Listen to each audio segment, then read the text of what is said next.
Lá eu estava lá trabalhando, aí fizemos... Hein? Não, Ruth Escobar. Escobar. Ruth Escobar. Mas a Ruth Araju também. Também. Mas a Ruth Escobar fazia aula. Sônia, você falou Sônia... Sônia Braga, Ana Braga. a Dina Sfati. E toda aquela turminha, né, da época.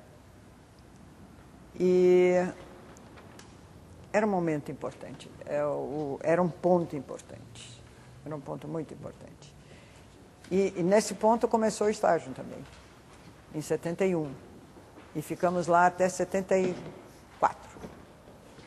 Lá nasceram as primeiras obras, de lá nós saímos para a primeira viagem do Nordeste, que foi um acontecimento, né? Foi tudo, toda a grande emoção, o estágio nasceu lá. Primeira viagem marcada e sem passagens para poder ir embora. Estava tudo marcado. E uma das meninas que dançava com a gente, num desses momentos, eu não vou dizer nomes porque eu não posso falar, mas uma das meninas, boa bailarina inclusive, chega no estágio e... Por que essas caras? O que está acontecendo? Falei, pô, tem que viajar daqui uma semana, não tem passagem. Falei, não, então vamos falar com o papai. Fomos falar com o papai, que era dono de um desses jornais mais importantes. Foi uma aventura esse falar com o papai. Aí chegamos lá, falamos, encurtando bem a história, não vou poder dizer isso detalhadamente, nós conseguimos um ônibus.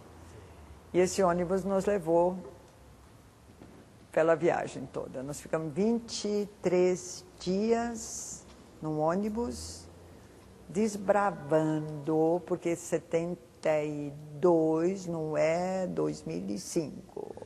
Olha, veja bem, dentro da ditadura, você sair pelo interior do Brasil, naquela época era isso, fazendo trabalho de base sem saber o que você estava fazendo.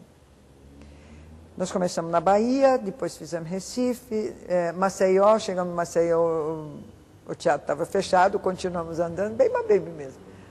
A gente achou que o teatro estava aberto, porque nós tínhamos telefonado, tal, chegamos lá, não tinha. Aí fomos para Recife, Aracaju, de Aracaju fomos para Recife, chegamos até Fortaleza, Natal, fomos subindo João Pessoa, Mossoró, e chegamos até Fortaleza, São Luís. São Luís do Maranhão. Chegamos até São Luís do Maranhão.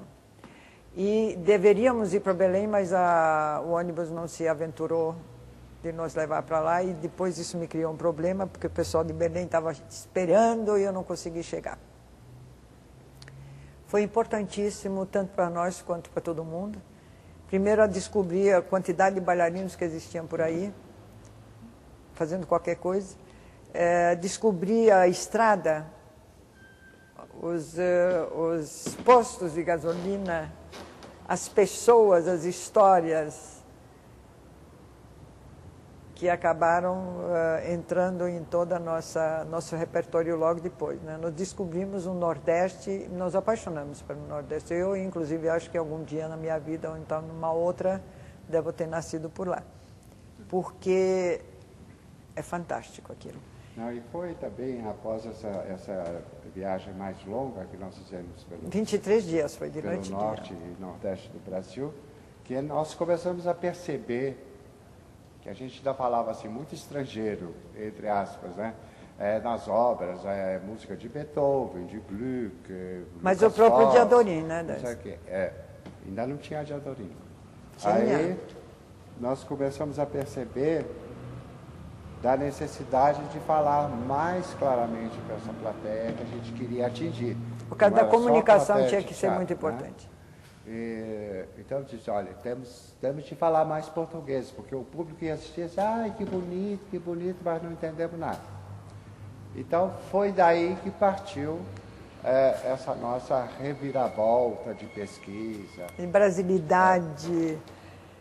brasilidade não regionalista, muito pelo contrário, mas é uma raízes, né?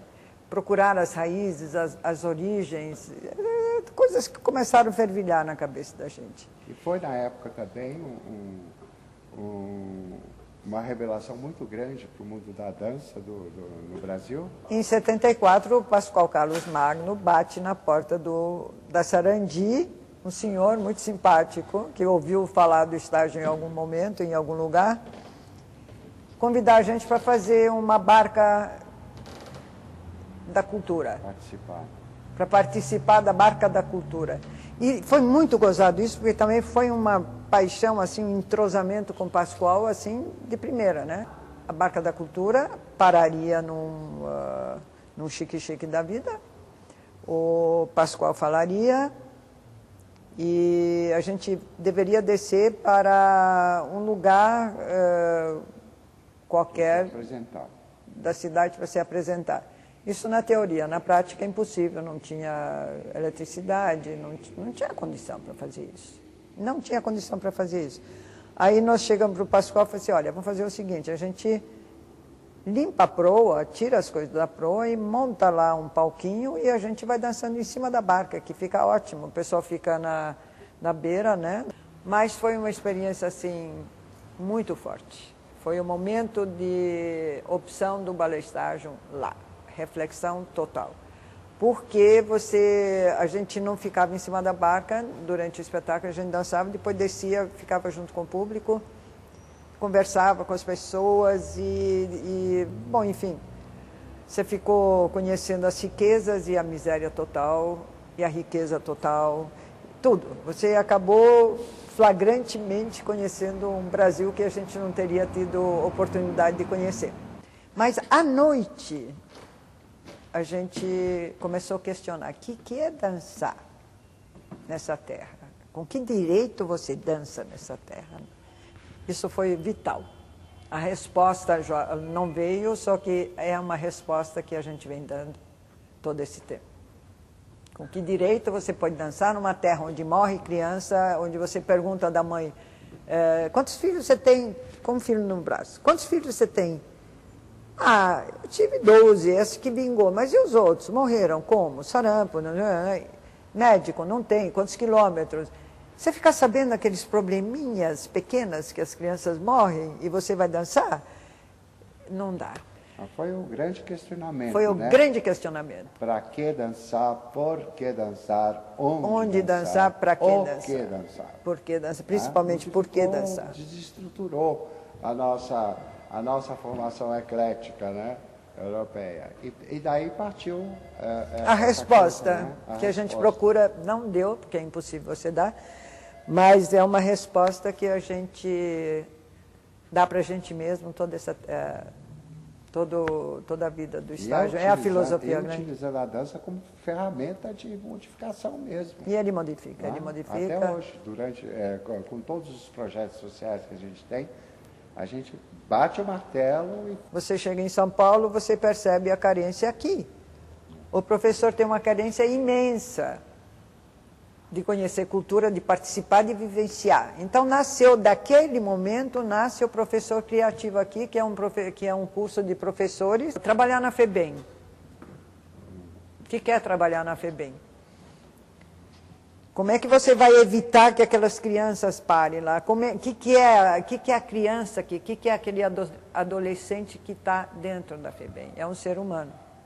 É um ser humano que tem que ser fortificado para que algum dia que ele saia de lá possa dizer não para certas coisas. E o resto é jogar água e, na verdade, está presente do lado. Então é uma coisa complicada, mas também nasceu lá. Levar a arte para as escolas. Imagina, nós levamos lá para o Rio São Francisco. Aqui, as meninas de Sapopemba não tem espetáculo, eles não sabem o que é um espetáculo de dança. Então você leva para São Francisco e não leva aqui? Então nasce levar as crianças. Trazer as crianças para ver um espetáculo. É tudo a mesma coisa. Quer dizer, essa coisa que hoje em dia virou social, essa palavra. Não, você faz o social. Eu não faço o social, eu a vida inteira fiz. Nós não fizemos nenhum projeto no papel. Nós traduzimos para o papel aquilo que a gente estava fazendo. Isso é muito complicado, nós estamos pagando um preço altíssimo por causa disso. Porque como é que você vai explicar isso no papel? Para que a pessoa entenda no papel? Impossível.